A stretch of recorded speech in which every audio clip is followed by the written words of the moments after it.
नमस्कार विद्यार्थी मित्रांनो, मी सहदेव सावके पुन्हा एकदा तुमच्यासाठी घेऊन आलेलो आहे तुमचं आवडतं चॅनल ज्याचं नाव आहे H J pharma YouTube channel. मित्रांनो, एच जे फार्मा यूट्यूब चॅनलमध्ये तुम्हा सर्वांचं स्वागत आहे. आज आपण तुमच्या सर्वांच्या आग्रहास्तव खूप महत्त्वाचं क्लासिफिकेशन डिस्कस करणार आहोत त्यांच्या मेकॅनिझम ऑफ ॲक्शन सोबत. तर बघा, आजचं जे क्लासिफिकेशन आहे ते आहे अँटी कॅन्सर ड्रगचं. त्यालाच आपण अँटी निओप्लास्टिक ड्रग म्हणू. आलं लक्षात? तर यापैकी दोन्हीपैकी समजा अँटी कॅन्सर किंवा अँटी निओप्लास्टिक असा शब्द पेपरमध्ये आला तर गोंधळून जायचं नाही, दोन्हीही शब्द एकच आहेत. तर मग अँटी कॅन्सर ड्रग किंवा अँटी निओप्लास्टिक ड्रग म्हणजे नेमकं काय? तर असे ड्रग्स की जे कॅन्सरच्या ट्रीटमेंटमध्ये यूज होतात. आलं लक्षात? आता कॅन्सरच्या ट्रीटमेंटमध्ये यूज होणारे ड्रग म्हणजे अँटी कॅन्सर किंवा अँटी निओप्लास्टिक ड्रग, हे तुम्हाला सर्वांना माहीतच आहे किंवा सर्वांना समजलं. पण नेमकं कॅन्सर म्हणजे काय? तर बघा, कॅन्सर म्हणजे काय असतं? कॅन्सर म्हणजे unwanted and uncontrol growth of cells, abnormal cells. आपण काय म्हणणार? Unwanted and uncontrol growth of abnormal cells. म्हणजे आपल्या शरीरामध्ये नॉर्मल सेल काय होतात? तयार असतात आणि ते वॉन्टेड असतात. म्हणजे त्यांना आपल्या शरीरामध्ये काहीतरी स्पेसिफिक काम असतं म्हणून ते आपल्या शरीरामध्ये तयार होत असतात. पण अशा सेल्स की त्यांचं आपल्या शरीरामध्ये काहीही काम नाही, आपल्याला पाहिजेच सुद्धा नाही, आणि अनकंट्रोल म्हणजे ते आपल्या शरीराच्या कंट्रोलमध्ये सुद्धा नाहीत. म्हणजे जे अनकंट्रोलेबली काय व्हायला लागलं? तयार व्हायला लागल्या किंवा ग्रो व्हायला लागल्या. त्यामुळे आपल्या शरीरामध्ये वेगवेगळ्या काय होऊ शकतात? प्रॉब्लेम्स येऊ शकतात. तर अशा कंडिशनला आपण काय म्हणणार? कॅन्सर म्हणणार. आलं लक्षात? म्हणजे unwanted and uncontrol cells of uncontrol growth of abnormal cells, जे की ॲबनॉर्मल सेल्स आहेत म्हणजे नॉर्मल नाही आहेत, त्यांचं आपल्याला काही शरीराला आपल्या काही काम सुद्धा नाही आहे, त्याला आपण काय म्हणणार? कॅन्सर म्हणणार.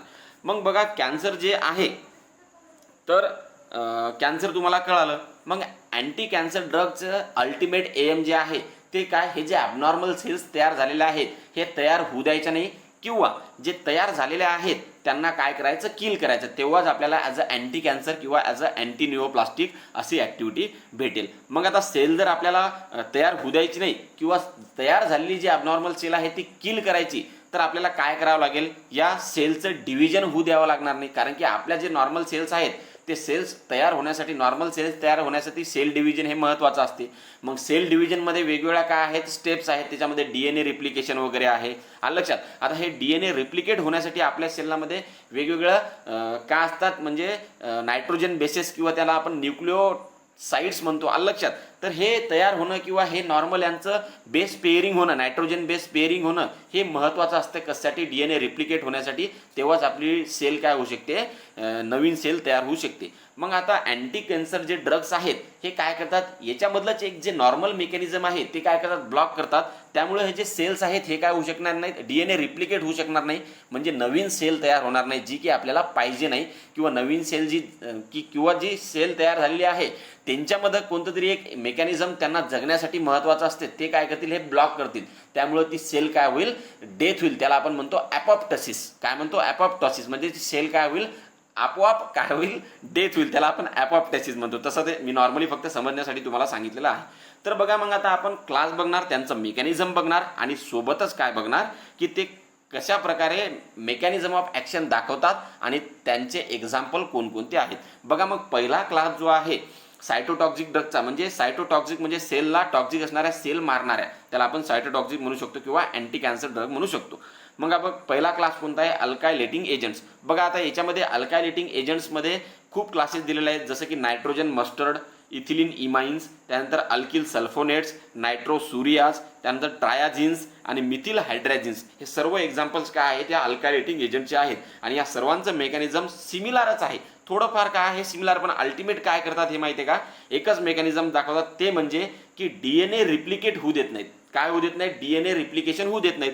मग जर DNA रिप्लिकेशन जर झालं नाही तर ती सेल जगेल का? किंवा त्या DNA रिप्लिकेशन झाले नाही त्यामुळे ते सेल पुन्हा पुन्हा तयार होतील का? होणार नाहीत. म्हणजे सेल काय होऊन जाईल? मरून जाईल. मग हे अल्कायलेटिंग एजंट काय करतात? DNA रिप्लिकेशन होऊ देत नाहीत. मग कशा प्रकारे?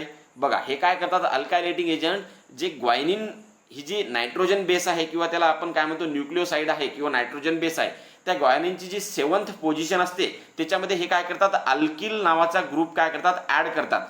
आता हे नॉर्मल जे ग्वायनिन आहे याच्यामध्ये जर जास्तीचा हा अल्किल ग्रुप आला तर ही ग्वायनिन काय झालं? ॲबनॉर्मल झालं. काय झालं? ॲबनॉर्मल झालं. त्याच्यामुळे मग हे ॲबनॉर्मल जर ग्वायनिन त्याच्यामध्ये तयार झाली तर DNA व्यवस्थित तयार होईल का? नाही होणार. कारण की ते ॲबनॉर्मल तयार होईल किंवा DNA रिप्लिकेशन व्यवस्थित होणार नाही. त्यामुळे ती सेल काय होईल, डेथ होऊन जाईल. अशा प्रकारे हे अल्कायलेटिंग एजंट्स अल्किल ग्रुप ॲड करतात त्या ग्वायनिनच्या 7th पोझिशनमध्ये आणि DNA रिप्लिकेट होऊ देत नाहीत. कारण की DNA रिप्लिकेट होण्यासाठी हे जे ॲडेनिन, ग्वायनिन, थायमिन, सायटोसिन हे जे नायट्रोजन बेसेस आहेत यांचं पेअरिंग होणं खूप गरजेचं असतं. आता हे जर आपण ग्वायनिनच याच्यामध्ये अल्किल ग्रुप ॲड केल्यामुळे जर ग्वायनिन ॲबनॉर्मल केलं तर बेस म्हणजे पेअरिंग व्यवस्थित होईल का नाही, क्रॉस लिंकेज होईल किंवा abnormal pairing of nitrogen bases होईल. त्यामुळं काय होईल, DNA व्यवस्थित रिप्लिकेट होणार नाही आणि जी सेल आहे जी की आपल्याला पाहिजे नाही ती काय होऊन जाईल, डेथ होऊन जाईल. म्हणजेच आपल्याला अँटी कॅन्सर किंवा अँटी न्यूओप्लास्टिक हा इफेक्ट भेटेल. आलं लक्षात सर्वांना? तर यांचं आता आपण वेगवेगळे एक्झाम्पल्स बघू. तर पहिला क्लास काय आहे याच्यामधला अल्कायलेटिक एजंटचा, नायट्रोजन मस्टर्ड्स. तर याच्यामध्ये काय आहे, पहिलं एक्झाम्पल बघा काय आहे, मेक्लोर इथामाइन. दुसरं एक्झाम्पल आहे सायक्लोफॉस्फामाइड. तिसरं एक्झाम्पल आहे ई फॉस्फामाइड. चौथं एक्झाम्पल आहे क्लोराम्ब्युसिल आणि चौथं एक्झाम्पल आहे मेल्फालॅन. तर हे एक्झाम्पल्स तुम्हाला स्वतः काहीतरी कोड लक्षात ठेवून काय करायचं, कोड करून लक्षात ठेवायचे आहेत. मी जनरली फक्त जस्ट तुम्हाला सांगितले, तुम्ही काही करू शकता. ICM, MC, ICM असा काहीही कोड तयार करून हे जे ड्रग्स आहेत ते लक्षात ठेवू शकता. पण तुम्हाला एकदम एक्झॅक्ट मेकॅनिझम जी आहे अल्कायलेटिंग एजंटची ती समजून सांगण्यासाठीच आपण हे व्हिडिओ तयार केलेला आहे. एक्झाम्पल तर तुम्ही लक्षात ठेवू शकता. त्यानंतर बघा दुसरा जे क्लास आहे किंवा एक्झाम्पल आहे ते इथिलीन इमाइनचं आहे, ज्याचं नाव आहे थायोटेपा. म्हणजे या इथिलीन इमाइनचं जे क्लासमधला ड्रग आहे अल्कायलेटिंग एजंटमधला तो आहे थायोटेपा. याचं सुद्धा असंच मेकॅनिझम आहे, थोडंफार वेगळं असू शकतं पण अल्टिमेट यांची जी काय आहे मेकॅनिझम आहे ते DNA रिप्लिकेट होऊ देत नाही. त्यामुळं काय होतं, सेल काय होतं, डेथ होतं. DNA रिप्लिकेशन झाल्यामुळे नवीन सेल तयार होणार नाही. आलं लक्षात? त्यानंतर बघा अल्किल सल्फोनेट, याचं एक्झाम्पल आहे बसल्फान. याच्यामध्ये अल्किल सल्फोनेटमध्ये पण सल्फा येतं आणि बसल्फानमध्ये सुद्धा सल्फा येतं. तर हे एक्झाम्पल तुम्हाला लक्षात राहीलच. त्यानंतर बघा नायट्रोसुरियाज, याच्यामध्ये कार्मस्टिन आणि लोमस्टिन हे दोन मस्टिनचे जे एक्झाम्पल आहेत ते काय आहेत, नायट्रोसुरियाजचे आहेत. हे तुम्हाला लक्षात ठेवायचं आहे. त्यानंतर बघा ट्रायाझिनचे एक्झाम्पल्स आहेत डायकार्बॅझिन आणि टेमोझोलोमाइड. आलं लक्षात? टेमोझोलोमाइड हे कशाचे एक्झाम्पल आहे, ट्रायाझिनचे. आणि शेवटचा क्लास आहे अल्कायलेटिंग एजंट मधला तो म्हणजे मिथिल हायड्राझिन. तर याचं एक्झाम्पल आहे प्रोकार्बॅझिन. बघा याच्या हायड्राझिनमध्ये ZINE येतं आणि प्रोकार्बॅझिनमध्ये सुद्धा ZINE येतं. त्यामुळे हे तुम्हाला व्यवस्थित लक्षात ठेवायचं आहे. त्यानंतर मी तुम्हाला सांगितलेलं आहे की दुसरा क्लास आहे प्लॅटिनम कोऑर्डिनेशन कॉम्प्लेक्स. यांचं सुद्धा सिमिलरच मेकॅनिझम आहे. हे काय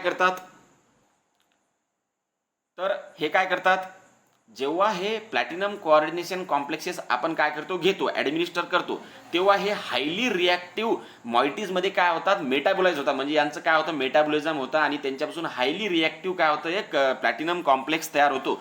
तो कॉम्प्लेक्स काय करतो किंवा हायली रिॲक्टिव्ह जो मेटाबोलाइट किंवा मॉइटी आहे तो काय करतो, DNAचं क्रॉस लिंकिंग करतो. आलं लक्षात? मग DNAचं क्रॉस लिंकिंग झाल्यामुळं किंवा जे सिमिलर अल्कायलेटिंग एजंट सारखं जे ग्वायनिनची 7th पोझिशन आहे त्याच्यावर ॲक्ट होतो आणि DNA रिप्लिकेशन व्यवस्थित होऊ देत नाही. तर याची सुद्धा सिमिलर ॲक्शन आहे कोणासारखी, अल्कायलेटिंग एजंट. आणि DNA रिप्लिकेट झाला नाही की लगेच काय होईल, सेल डिव्हिजन होणार नाही किंवा सेल नवीन तयार होणार नाही. आणि जी सेल्स आहे त्याच्यामध्ये जर ॲबनॉर्मल DNA तयार झाला तर ती सेल काय होऊन जाईल, डेथ होऊन जाईल. आलं लक्षात? तर याचे एक्झाम्पल काय आहे, तर सिसप्लॅटिन, कार्बोप्लॅटिन आणि ऑक्सालिप्लॅटिन. तर याच्यामध्ये जे प्लॅटिनम कंपाऊंड आहे तर सर्वांमध्ये काय येतं, प्लॅटिन असा काय येतं, सफिक्स किंवा प्रिफिक्स आपण त्याला म्हणू शकतो. काय म्हणतो आपण त्याला, सफिक्स म्हणतो. शेवटी लागणारा सफिक्स असतो आय थिंक.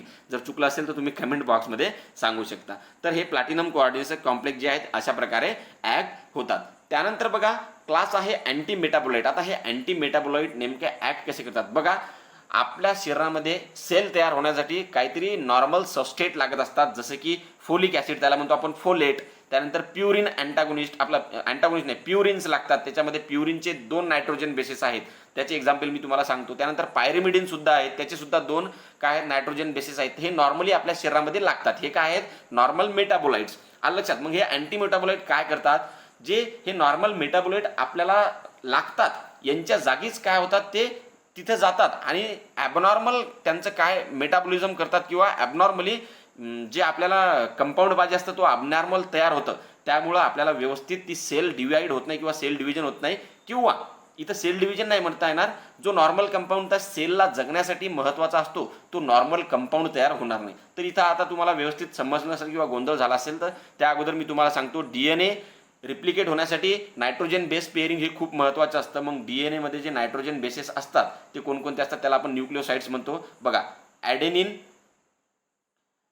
आणि ग्वायनिन हे असतात प्युरिन कंटेनिंग न्यूक्लिओटाइड्स. काय आहेत? प्युरिन कंटेनिंग न्यूक्लिओटाइड्स किंवा प्युरिन न्यूक्लिओटाइड असतात ॲडेनिन आणि ग्वायनिन. त्यानंतर असतात बघा थायमिडिन आणि सायटोसिन.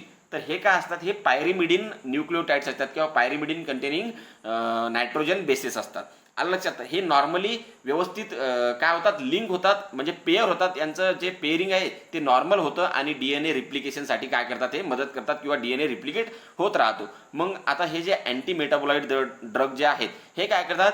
या जे नॉर्मल मेटाबोलाइट्स आहेत किंवा हे जे नॉर्मल बेसेस आहेत यांच्या जागी त्या DNA रिप्लिकेशनमध्ये काय होतात? जातात आणि यांच्या जागी काय होतात? तिथं ॲड होतात.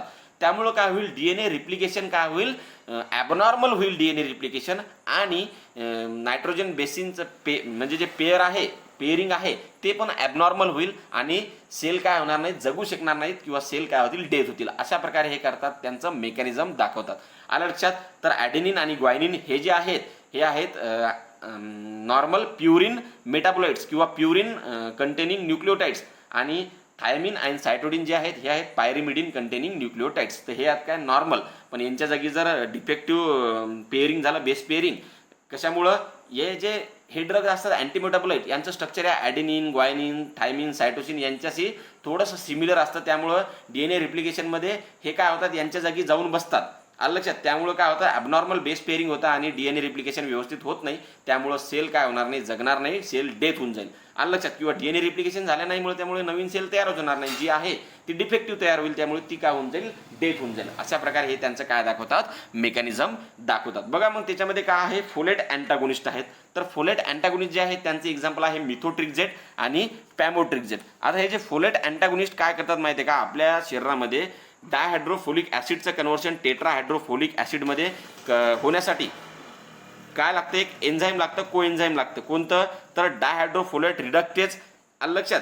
तर हे काय करतात? हे डायहायड्रोफोलेट रिडक्टेजला काय करतात? ब्लॉक करून टाकतात. त्यामुळं नॉर्मल टेट्राहायड्रोफ्लोरिक ॲसिड तयार होणार नाही. टेट्राहायड्रोफोलिक ॲसिड कशासाठी गरजेचं असतं आपल्याला? तर प्युरिन सिंथेसिससाठी किंवा फोलिक ॲसिड सिंथेसिससाठी. आलं लक्षात?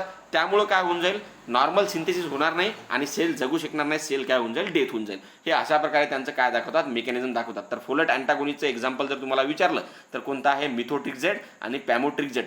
एक्झाम्पलमध्ये अँटी मेटाबोलाइट या क्लासवर 100% क्वेश्चन विचारतात की फोलेट अँटागोनिस्टचं एक्झाम्पल कोणतं आहे. मग फोलेट अँटागोनिस्टचं एकच एक्झाम्पल ते देतील मिथोट्रिक्झेट आणि बाकीचे या प्युरिन अँटागोनिस्ट किंवा पायरिमिडिन अँटागोनिस्टचे 3 एक्झाम्पल देतील. आलं लक्षात? त्याच्यापैकी तुम्हाला जर लक्षात ठेवायचं असेल तर तुम्हाला काय आहे? हे व्यवस्थित क्लासिफिकेशन पाठ करावं लागेल किंवा समजून घ्यावं लागेल. तर फोलेट अँटागोनिस्ट कोणकोणते आहेत? मिथोट्रिक्झेट आणि पॅमिट्रिक्झेट. त्यानंतर दुसरा जे याच्यामधलं अँटीमेटाबोलाइटचा क्लास आहे तो आहे प्युरिन अँटागोनिस्ट. आता प्युरिन अँटागोनिस्टचे एक्झाम्पल कोणकोणते आहेत? तर बघा मर्कॅप्टोप्युरिन, 6 थायोग्वायनिन, त्यानंतर आझाथायोप्रिन आणि फ्लुडारॅबिन. हे 4 एक्झाम्पल आहेत प्युरिन अँटागोनिस्टचे. आता हे प्युरिन अँटागोनिस्ट नेमके ॲक्ट कसे होतात? तर बघा इनोसिन मोनोफॉस्फेट याचं कन्व्हर्शन ॲडेनिन आणि ग्वायनिन म्हणजे हे जे बेसेस आहेत नायट्रोजन बेसेस, कोणत्या? Purine nitrogen bases. तर यांचं हे तयार होण्यासाठी ॲडेनिन आणि ग्वायनिन हे तयार होण्यासाठी इनोसिन मोनोफॉस्फेट लागतं. आता हे काय करतात? त्यालाच आपण डी नोव्हो प्युरिन सिंथेसिस असं म्हणतो. मग हे काय करतात? प्युरिन अँटागोनिस्ट याचं कन्व्हर्शन इनोसिन मोनोफॉस्फेटचं कन्व्हर्शन ॲडेनिन आणि ग्वायनिनमध्ये होऊ देत नाहीत. कशाचं कन्व्हर्शन? इनोसिन मोनोफॉस्फेट याचं कन्व्हर्शन ॲडेनिन आणि ग्वायनिन हे जे नॉर्मल बेस पेअर आहेत, कोणत्या? प्युरिन कंटेनिंग नायट्रोजन बेसेस आहेत, यांच्यामध्ये कन्व्हर्शन होऊ देत नाही. कशाचं? इनोसिन मोनोफॉस्फेटचं.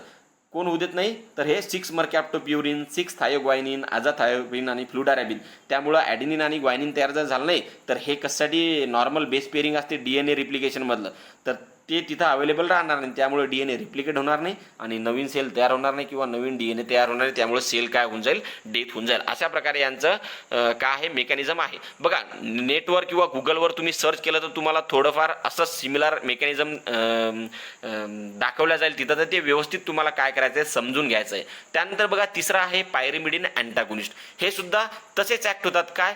5 फ्लोरो युरॅसिल याचं एक्झाम्पल आहे, त्यानंतर कॅपेसिटाबिन आहे आणि सायटेराबिन आहे. हे सुद्धा काय करतील माहिती आहे का, जेव्हा आपण शरीरामध्ये यांना काय करेल ॲडमिनिस्टर करेल तर हे हायली ॲक्टिव्ह फॉर्ममध्ये काय होतील, मेटाबॉलाइज होतील. कोणता फॉर्म, 5 फ्लोरो 2 डिऑक्सियुरिडिन मोनोफॉस्फेट, 5 फ्लोरो 2 डिऑक्सियुरिडिन मोनोफॉस्फेट. आणि तो काय करेल, थायमिडायलेट सिंथेटेज काय करेल, या थायमिडायलेट सिंथेटेज नावाचं जे एन्झाईम आहे त्याला काय करेल, ब्लॉक करतील. त्यामुळे जे थायमिन जे आहे, थायमिडिन काय, थायमिडिन हे महत्त्वाची नायट्रोजन बेस पेअर आहे. कोणती, पायरिमिडिन कंटिंग, ही काय होणार नाही, तयार होणार नाही.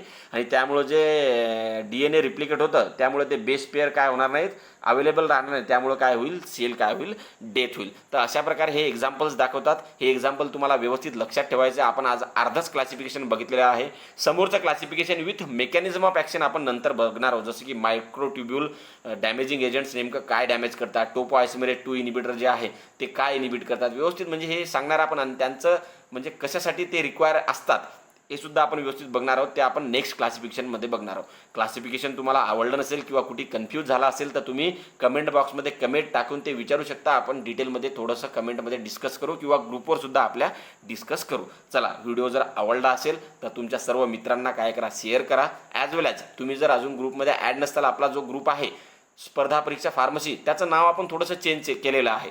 काय केलं, सध्या HJ फार्मा म्हणून आपण त्याचं नाव केलेलं आहे तयार सध्या तरी. कारण की आपण यूट्यूब जे चॅनल चालवतो ते HJ फार्मा नावाने चालवतो. त्यामुळं खूप जणांचं कन्फ्युजन सर्च करतात याच्यामध्ये, कशामध्ये, आपल्या टेलिग्राममध्ये HJ फार्मा, पण त्यांना ते काय दिसत नाही. त्यामुळे आपण त्याचं नाव सध्या काय ठेवलेलं आहे, HJ फार्मा. तर ते HJ फार्मा तुम्ही जर अजून जॉईन केलं नसेल तर जॉईन करा, तुमच्या मित्रांना सुद्धा ॲड करा. आणि चॅनलला सबस्क्राईब केलं नसेल यूट्यूब चॅनलला तर चॅनलला सबस्क्राईब करा, व्हिडिओ शेअर करा. व्हिडिओ आवडला असेल तर. चला, जय हिंद, जय महाराष्ट्र.